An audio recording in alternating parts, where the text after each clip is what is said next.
Take one. Hi, my name's Carl, and I decided to do a video because I'm dying. I have an aneurysm on my aorta, right? So it's going to kill me eventually. They can't operate now because it would kill me on the table. At least that's what the vascular surgeon says. And I've gone through a lot of different things. You know, you get to grief stages when somebody dies. Well, hey, I'm dying. I decided to hell with that. I'm not going to go through the grief stages. You know, that's bleh. It's not like I haven't been dying before. When I was 18, I got sent to Vietnam for a year and a half. So somebody's trying to kill me for a year and a half. You know, you get used to it. Anyway, I've decided I'm going to do the things that make me happy for the rest of my life, however long it is. It could be tomorrow or it could be 10 years from now. But I found that the things that make me happy is helping others. Used to be a lot of other things that make me happy. You know, food, girls, booze, you know, all that sort of stuff. But now, the things that make me happy is helping others. And the best way to do that, in the shortest possible time, for the most people out there, is to run for president. So this is an official declaration of my candidacy for the President of the United States of America. And it might seem silly, but you know, hey, I'm going to run as a write-in candidate, independent. And the reason I think we need someone like me as a candidate is because I grew up middle class, lower middle class. And I've lived most of my life lower middle class, low income. So I understand the problems of the majority of the people in this country. Now take for instance my father. Right? He retired from the military in 61 or 62. And he raised a family. Okay, my mother and 5 kids. And back then, his salary was around $2 an hour. Maybe a little bit more because he did have a retirement check. I think it was $75 a month in the later 60s. I don't know what it was to start with, but he managed to raise a family, bought a house, 5 acres of land, big garden space, and a barn, and bought a new car every 3 to 4 years. So that's lower middle class. Now you compare that to now. What would you need to do that now? Raise a family, 5 children. Mother didn't work. $2 an hour? $2.50 an hour? That's less than $100 a week after taxes. Nowadays, I don't think you could do that for less than $50 an hour. Probably more like $100 an hour. Right? That's how much our income has dropped in the last 50 years. This is blue-collar worker. Right? That's the majority of us in this country. We're not executives, we're not professionals, we're not career people. The majority of us are blue-collar workers. You know, carpenters, plumbers, electricians, stuff like that.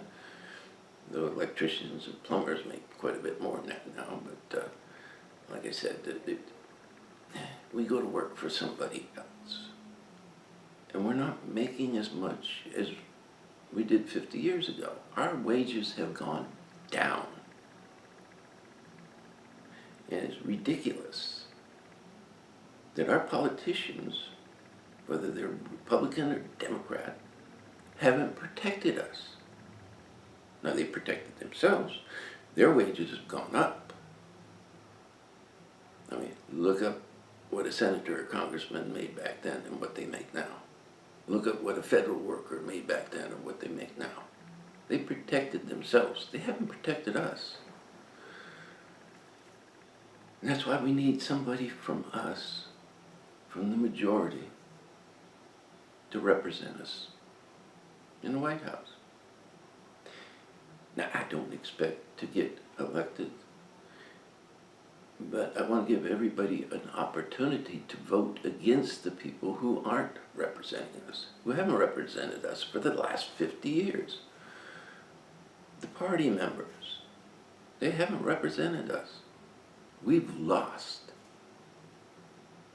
So this is your opportunity to vote against them. Tell them in something, in language that they understand, that they are going to lose because we aren't going to vote for them. We're not going to support them.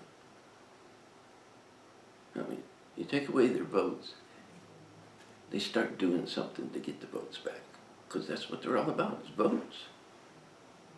Privilege and perks and all the rest of the stuff, and being the big boss down there, yeah. But mainly it's the votes, because without votes, they're nothing. So I propose a vote for me is a message to them that they better get off their butts and start doing something for us, the majority. This is the democracy, no matter what politicians and the rest of them say. It's supposed to be run by the majority, for the majority. You know? And it hasn't been. So I think this is a good opportunity for me to help everybody. Plus it's an opportunity for me to talk. I like to talk. I like to talk to strangers. I mean, I was having a conversation in a grocery store. I like to talk to people. I haven't been able to talk to people that much lately because I moved and, you know, I don't know that many people, and I don't go to the club anymore because it closed down, so I can't sit down and play cribbage and yak with people and all that sort of stuff. So this gives me an opportunity to talk. And whether you watch or not, somewhere out there in the 7,000 million people in this world, somebody might listen. And I got 65 years under my belt. I lived that long.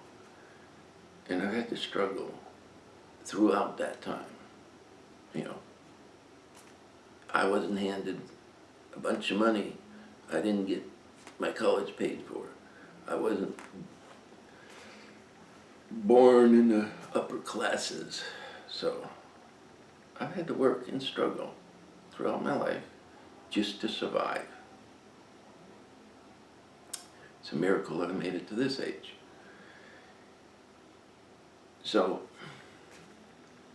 I'll talk to people and I'll discuss different subjects, and maybe somewhere in some of this talk I'll be able to help a few people by giving them ideas.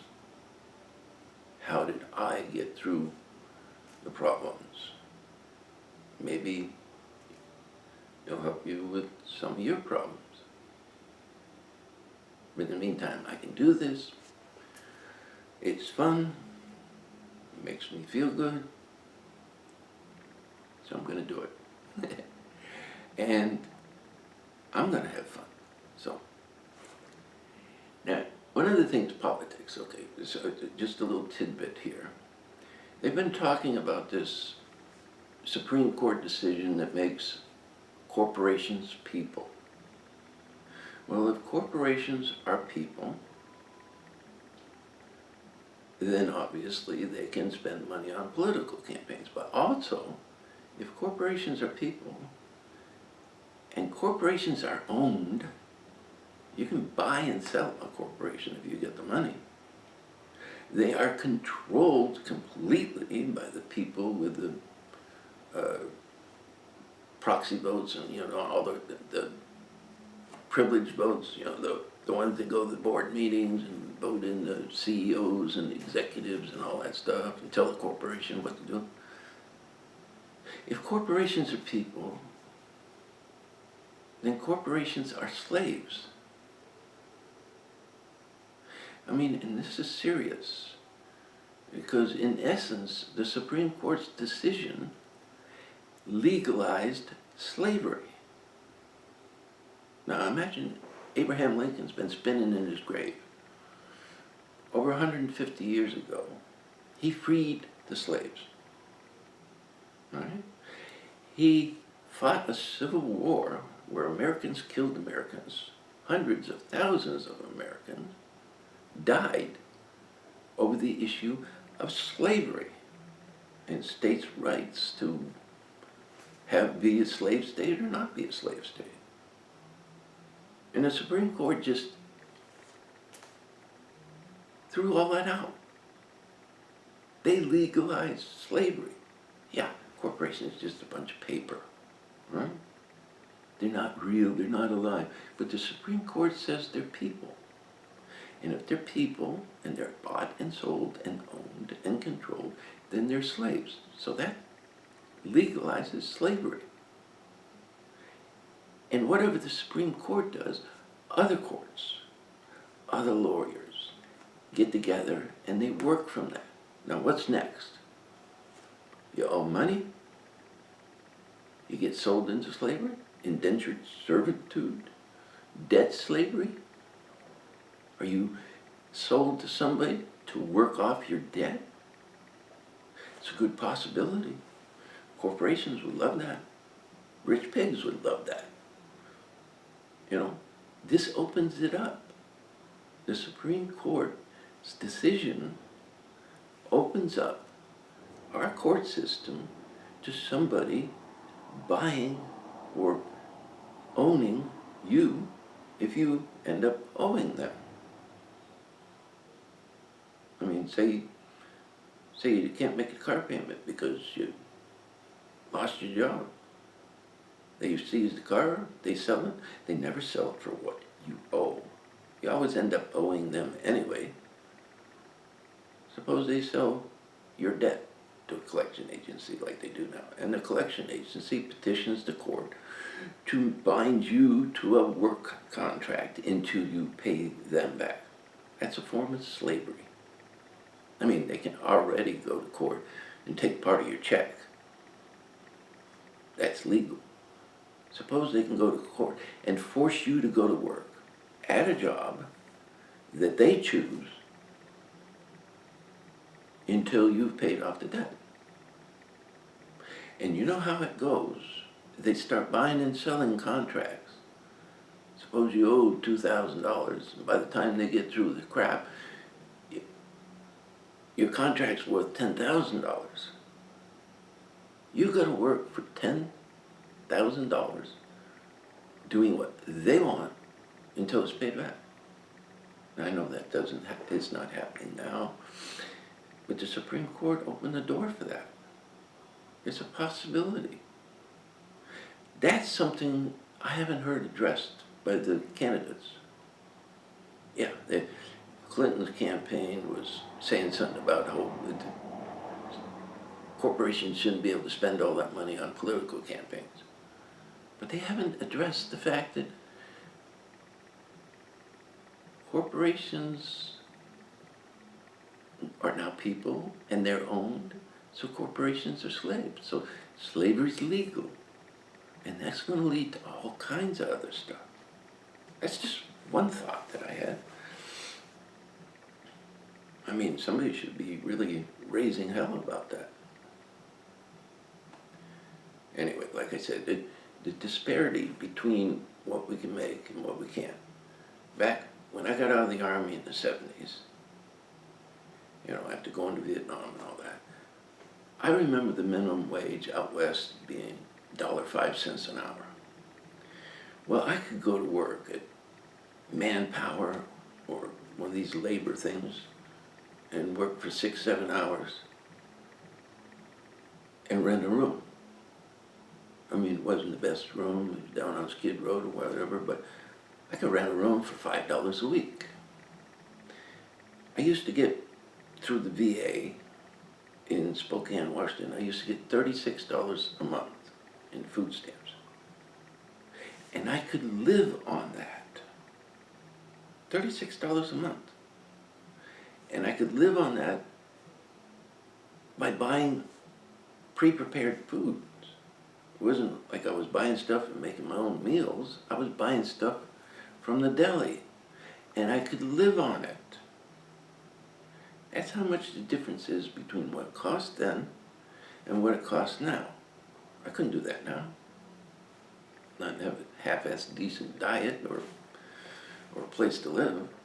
I mean, these might have been cheap rooms, but they were still good rooms. You know, they had a bed and everything, bathroom down the hall, but you could live in them, comfortable. You can't get a room for $5 a week now. I mean, in fact, I'm on my way down to Foxwoods. I had to reserve a room on a Wednesday for $200 and almost $70 for one night. And that's a quarter of a mile away from the casino. Compare that to $1 a night for a room. That's 270% inflation. Well, actually, probably 2,700% inflation or something like that. Anyway, I'm not that good at the math and all that stuff. It's just cost a hell of a lot more now than it did 50 years ago or 45 years ago. But wages haven't gone up. Why? Something to discuss later on. And right now I'm getting a little short on time, so I'm going to download this one and see how people react. Just remember, I am officially a candidate for President of the United States. All right? Check me out. Bye.